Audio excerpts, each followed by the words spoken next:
Hey guys, welcome back to my channel. It's your girl Noxie, aka the girl on site, and I am so excited, guys. I have my good friend Zek in the house with us today. Hello. It is another episode in careers in construction, and I'm just immediately going to hand right over to Zek just to tell us exactly, first and foremost, who she is and what she does, and then we'll get right in. I hope you guys enjoy. Alrighty, over to you. Cool.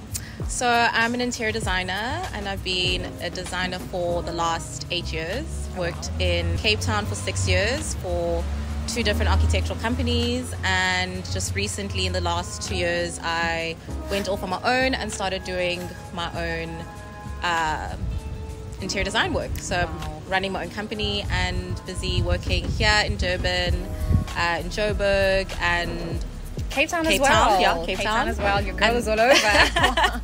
and some parts of Africa as well recently. So yeah, that's what I've been doing. That's amazing, guys. Interior design, and just for anyone asking, we are literally, that's our first question.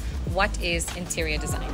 So interior design gets confused a lot of the times with interior decorating and styling. The way I like to put it is, think about your architects. They are focused on the structural integrity of the building. They're focused on the facade, what it looks like, what materials will be used, whereas interior designers are all about the interior space, the interior footprint. So we determine what materials are used, we determine what fixtures, we determine the scheme, the color scheme, and we can also erect walls, demolish within the interior scope or within the interior building envelope. Yeah, building footprint. Okay. Yeah, so in those 4 walls you can do whatever the hell you want, basically, which is great. So you have a lot of creative freedom in that regard. Wow. And then obviously we do the styling, furniture sourcing, and so on. So it's, I would say, like 2-tiered or 3-tiered. There's a few things that you can do within the career itself. Like you can focus on one or do all 3, like I do. Okay, cool. So I think the way that I think about it, guys, is that when it comes to buildings and construction, there's a lot of different professionals responsible for different areas of scope, right? So if you think of the brick and mortar and the actual structure itself, at some point that work is done and dusted, and then you're just left with like a white box, basically. And I think that interior design turns that white box basically into the space that your client wants, right? Fundamentally. Correct. Yeah, so you are given a brief from the client, and obviously there are multiple questions you need to ask them, like who's going to be occupying the space, how many, what's your style direction, and what's the purpose of the what's space? The purpose, exactly, because then you design according to the function of the space. And a lot of the times we work very close hand in hand with architects, so we come in quite early, which is important because we also determine where your plug point should be, for instance. So like in the kitchen, like it's so important to design right from the beginning. For instance, like I was working on a project where the windows, I believed, were not placed in the right place for the kitchen. Oh my word. Because we didn't have enough overhead storage or enough areas where we could put your tall cupboard unit. They just don't take into consideration the joinery, the plug points, the functionality of the space. They are concerned about the facade. So it's very important for us to get in quite early so that we don't have to come back and demolish certain things or redo certain works that should have been picked up early on. Okay, all right. So that makes complete sense, and I trust you guys know what interior design is now. But then I guess my next question would be, what made you choose interior design as a career path? So I wasn't really sure what I wanted to do when I was younger. In grade 10, I thought, okay, both my parents are doctors, maybe I will pursue that as a career. Did the job shadowing thing at one of the hospitals, and I absolutely hated it. Hated seeing people sick. Like, it's just not something that I like. A person who likes things that are fun, lighthearted. So I knew from that day that was definitely not something I wanted to do. And then I did think of architecture. I actually did apply to do architecture, and then also thought of engineering. That was also another thing. But the one thing about the architecture, like applying for that, was the portfolio, which really gave me heart palpitations because you had to build this big portfolio of artworks. And so my mom was like, okay, maybe if you don't really know what you want to do, it's still in the construction kind of sphere, maybe just try interior design because you like things like fashion and all of that. So maybe just give it a go and then after that you can see what you really want to do. That is so cool. And then I did, and then I enjoyed it.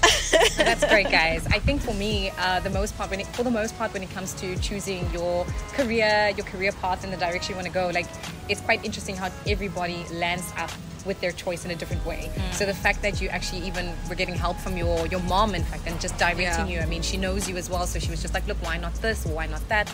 But yeah, here you are. How did you, wait, I actually don't even know how you decided to become a project manager. So for me, that's no problem.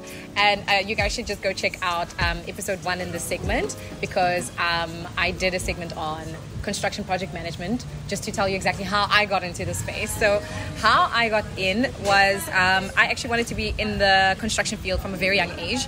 I went to an old Catholic girls' school, and the school at the time when I was there was 80 years old.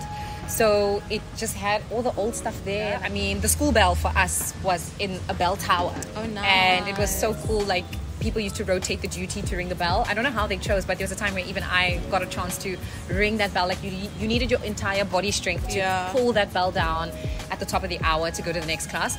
So I was just really fascinated by buildings themselves. I actually thought I wanted to be an architect. And then as I got to matric level and having to start applying to university, I then applied for architecture, engineering. Did you do the portfolio? Yeah, I did. I did the portfolio and everything. I even got in. I got an acceptance for architecture. But it was when I was doing the applications that I learned about the field of project management. And I don't know why, but out of all of them, it spoke to me the worst. So it spoke to me the most, and I was like, this is for me. And here I am. So for me, I always knew since I was about 12 years old, I knew I wanted to be in the construction field. So it's crazy, guys. It's crazy. So yeah, all right. So what would you say are some of the positives? Yeah. And we'll obviously do negatives as well, but should we start with negatives actually? Let's do negatives. Gosh, yeah. Negatives. What are the negative things about this field? The negative things, which is a big one, is people don't take us seriously, obviously.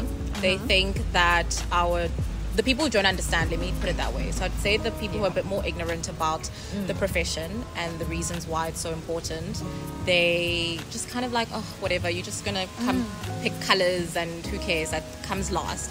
Whereas the people who actually understand what it really entails and how we can really improve someone's way of working, thinking, whatever, just improve their general well-being, they actually value us a lot. So the negative is that we are undervalued. People are always thinking that the structural engineers or the architect is more valuable in the whole process, which can be very discouraging.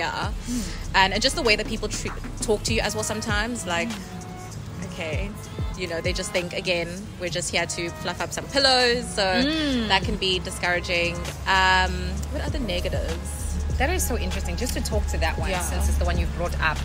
I feel like ignorance is a very good word to use.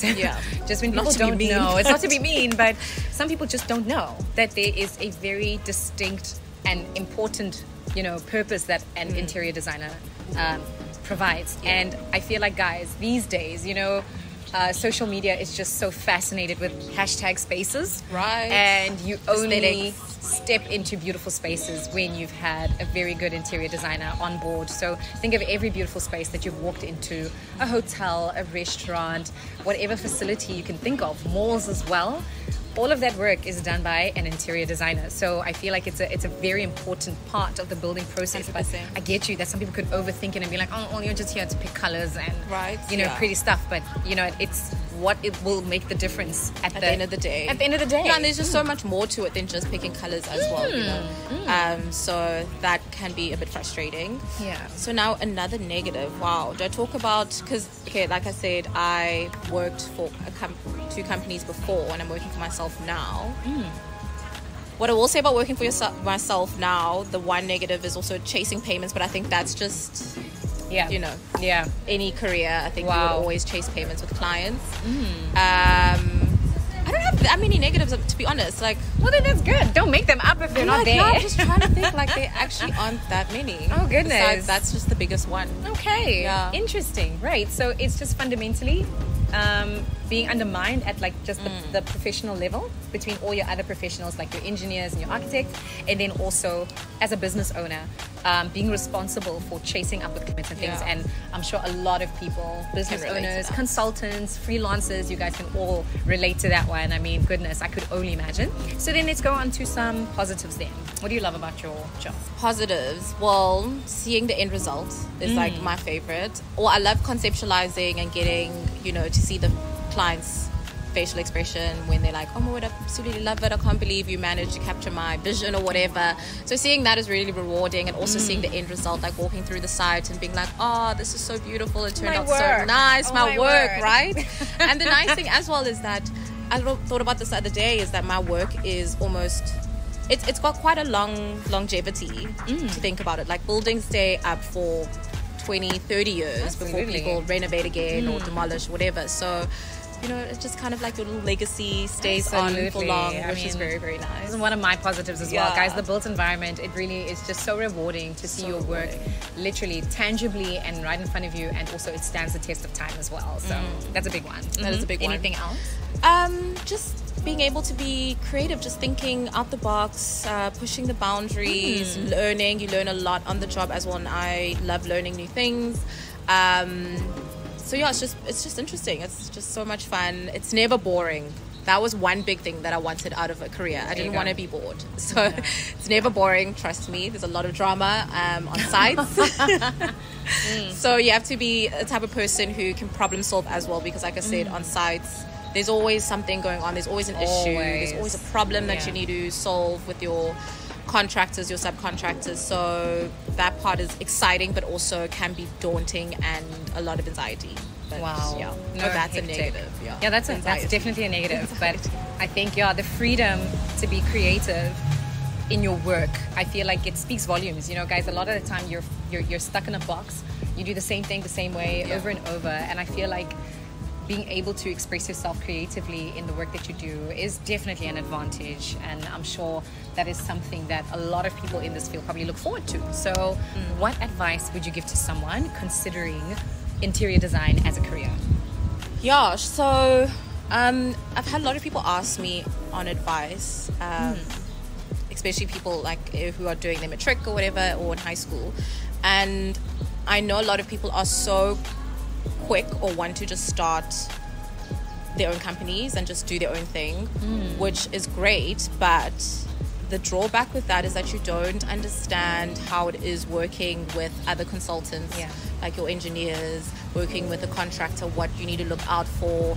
You don't know how to speak to clients. It's like all this jargon and a way of working that you become familiar with when you work a 9 to 5, as well as you gain some networks as well. So me leaving after 6 years, I've gained a black book of networks, and those networks come back. They send me messages or email me or phone me up and tell me if there's a potential client, and that's how I've managed to get some projects as well from that.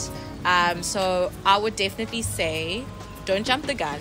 Definitely try working at least for a year somewhere, just to gain some confidence, first of all, in designing, understand the working environment, and just to gain some networks as well. I think that's very good advice, guys, because I feel as if in every field, in every industry, there's a certain amount of experience that you should have before you want to call yourself a professional.